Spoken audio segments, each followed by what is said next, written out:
Coming up, alleged weapons traffickers have been discovered in Central Florida. ICE agents are under threat after activists took a new extreme. Then a pro surfer is facing a serious injury. Stay tuned. Hello, ladies and gentlemen. Welcome to the Mish Minute. I'm Logan Mish. A total of 7 people are facing charges in connection of an alleged gun trafficking ring in Central Florida. Court records show that the gun traffickers have been operating for at least a year.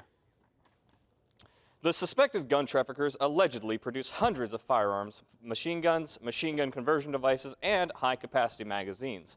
High-capacity magazines are typically needed for fully automatic firearms. Reports indicate that the group obtained parts from a Chinese national named Shi.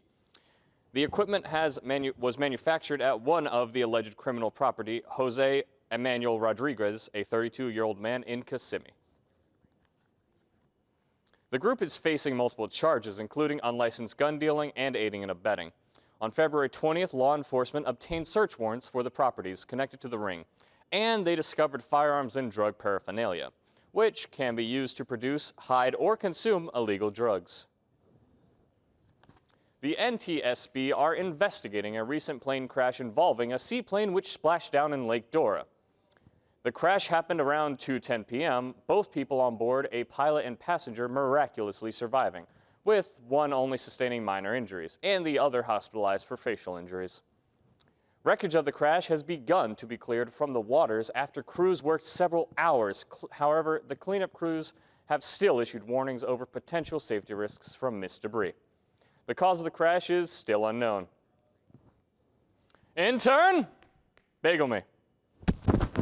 Hey, I got it. Intern, is this from Jeff's Bagel Run? No, it's not. This is gross.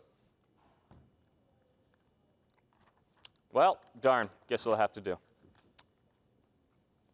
Laid off from your job, wife started working, then you become a stay-at-home dad, later learning you have a knack for making bagels. Sounds like a potential comedy plot, doesn't it? Well, for Jeff Pereira, it was his reality. Back in 2019, Jeff was fired after moving to Central Florida from New York with his wife, Danielle. Mr. Pereira would begin making his wife bagels her standards too high for the local bagel companies. In 2021, they would open their first brick-and-mortar location in Oco. Currently, the couple has 12 stores, but they plan to open up to 30 this year, with the hope of eventually opening more than 80 after. Coming up, ICE agents are facing issues in blue states. Rising tensions could lead to an uncertain future. Then, a pro surfer has received a serious injury. Stay tuned.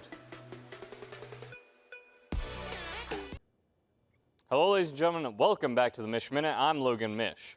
U.S. Immigration and Customs Enforcement, also known as ICE, is facing troubles in blue states, which could potentially put agents and their families' lives at risk.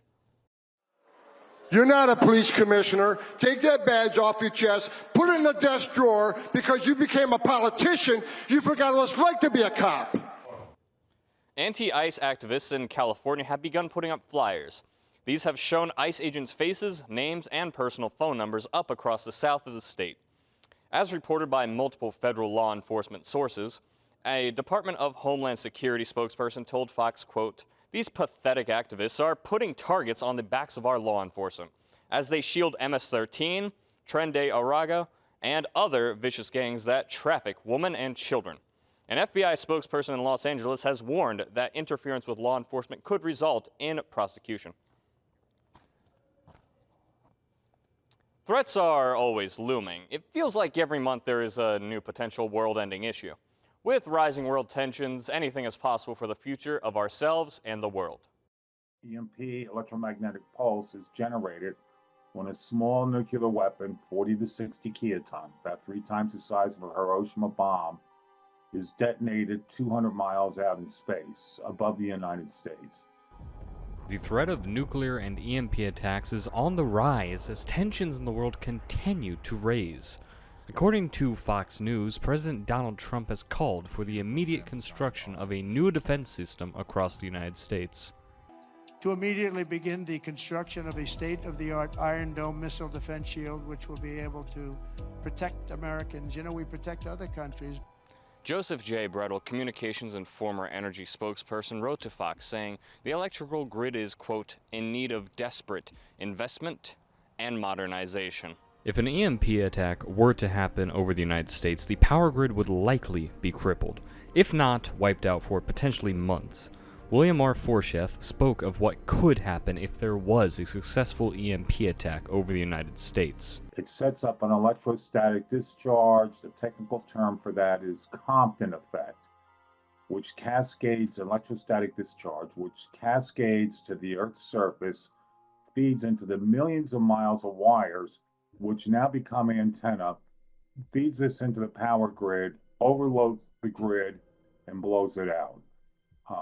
Estimates are that 3 small weapons like this, eastern, central, western United States, would short off most of the electrical grid of the United States. The scary figure here, congressional reports in 2002, again in 2008, stated that 80 to 90% of Americans would be dead a year later. Fortune is encouraging people to begin stockpiling necessities for the potential looming threat immediately. You have looked at Google Maps, right? Have you noticed something new? Well, in case you haven't, your kids might. Recently, the Gulf of Mexico received a name change following President Donald Trump's executive order numbered 14172. The area is now renamed officially to the Gulf of America. According to WFTV, a new bill is floating around Florida's lawmakers, which would require the state to make a change and recognize the Gulf of America's official name. If this is passed, it would change the name in over 50 Florida statutes and would require Florida school districts to make the change. The legislative session is set to start this upcoming Tuesday. On Saturday, 70 Christians were murdered and beheaded with machetes and large knives. According to Fox News, the group that committed this act of terrorism was an Islamist militant affiliated with ISIS.